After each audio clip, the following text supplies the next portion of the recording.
So welcome back to WaltWorld for episode 2 of the YouTube Model Builders Big Build Contest. So we have a lot to cram into this episode. I'm going to modify the front of this hotel. It has 2 separate doors. I'm going to combine those into one big door. I just think it'll make the hotel look a little bit more grand and also make it a little bit more custom the way I like to do it.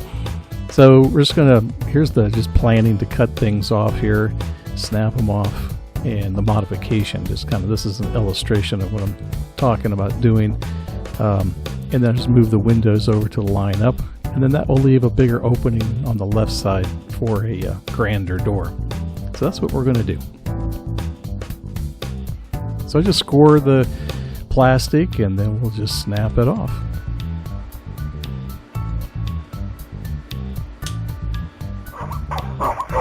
I have to file some things down just to smooth it off, so I use my big file here to clean it off.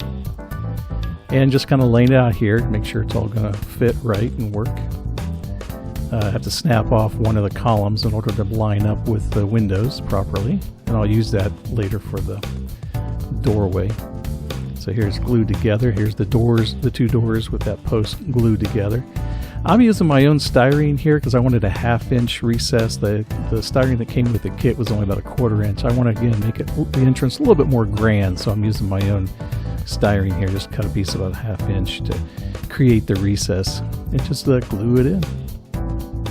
I'm using the satin French beige here. Now I'm going to put the final coat of kind of base coat of paint on the front, which is the stone facade. And I'm just using a regular brown. This is just, acrylic from Hobby Lobby or something. And this does take a little bit of time going around and painting the doors and paint each of the windows brown.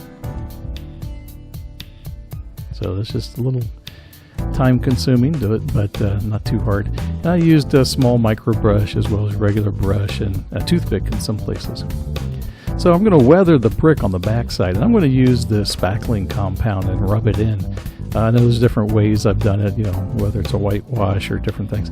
This spackling compound comes out pink, but when you rub it in and it dries, it actually dries white. And you can rub it into all the mortar joints and stuff. I think it gives it a nice look. I want the back end of this building to be a little weathered.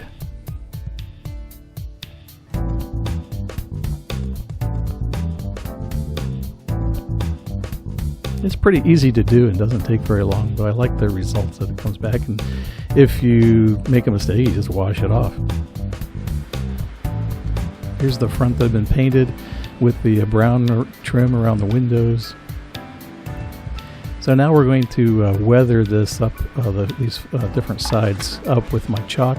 I'm using just regular, chalk from Walmart, the black and some brown, and just give it a dusting. I don't want it to be highly weathered because this is a nice hotel, but again, it's going to have some wear and tear, some little coal dust, the kinds of things that accumulate on some of the surface. So I'm just going to give it a pretty good dusting of that mixture of the black and the brown.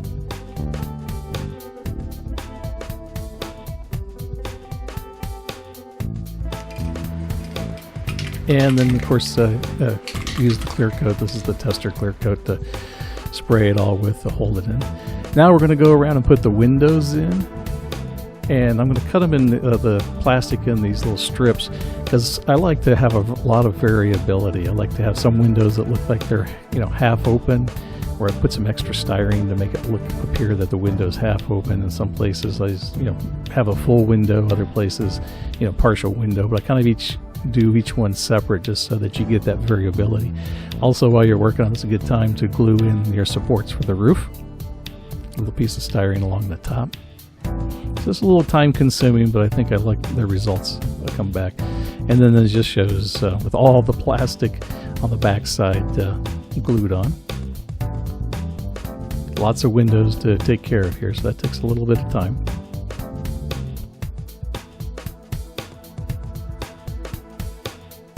So I think the weathering's starting to look pretty good and the windows are in. I want to put some window treatments in. I searched online and found some 1940s designs of window treatments, and I like this gold one. So I copied that, put it into Photoshop, used that scan of the building windows I did early in the build and could scale it to the right size and print it out on my printer.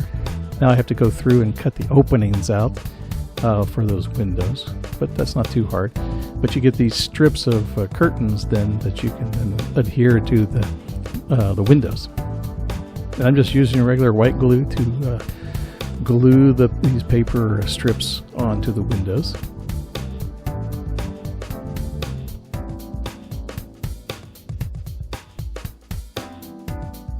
So it's pretty easy to do, but it gives a nice result when you turn it over.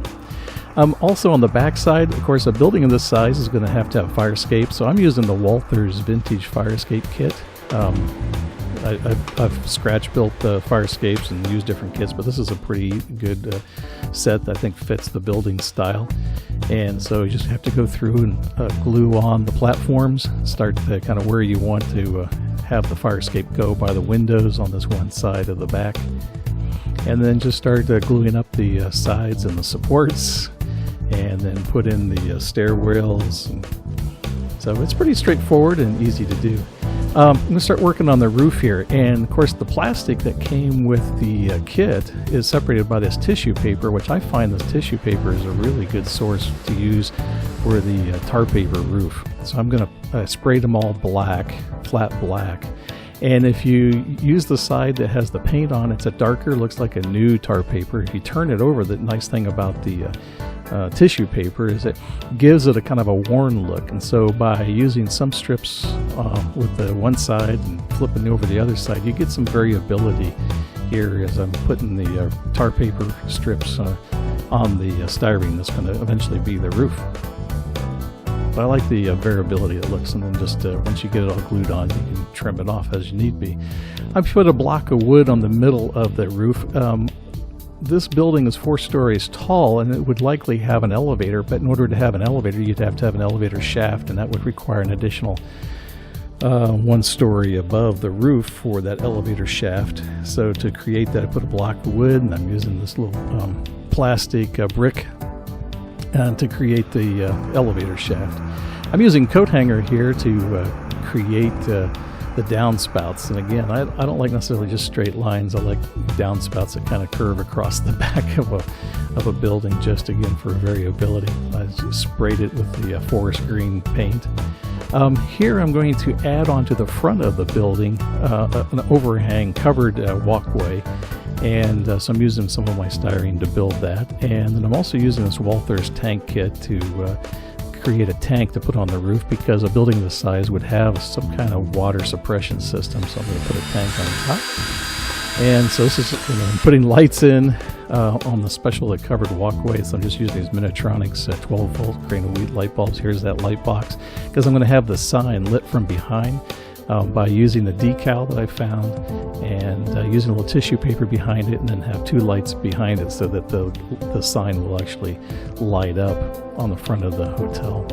So finally starting to put the walls together. As you've noticed, I kind of put the whole kit together as much as possible separate. I find it easier to work on, and then when you kind of get near the end now, then it's time to glue up those walls and start assembling and put the kit together. As it comes together, it looks really good. As you can see, I added a light to the back door, just a little grain of wheat light. Just using the clamps, make sure everything's square up. And it's all glued together. Now it's time to put the glue on that front cover for the entrance that I build. And I use just simple styrene, and, half round, and just to get a little design and paint it the same color. Putting on the roof here with all the details. I use the Walther's roof details for a couple of the pipes. I've added some coat hangers just to create some piping between the tank, and it all kind of came together. Put some wire on the overhang there. Anyway, thank you for joining me for episode 2. Be sure to come back for episode 3, the final episode.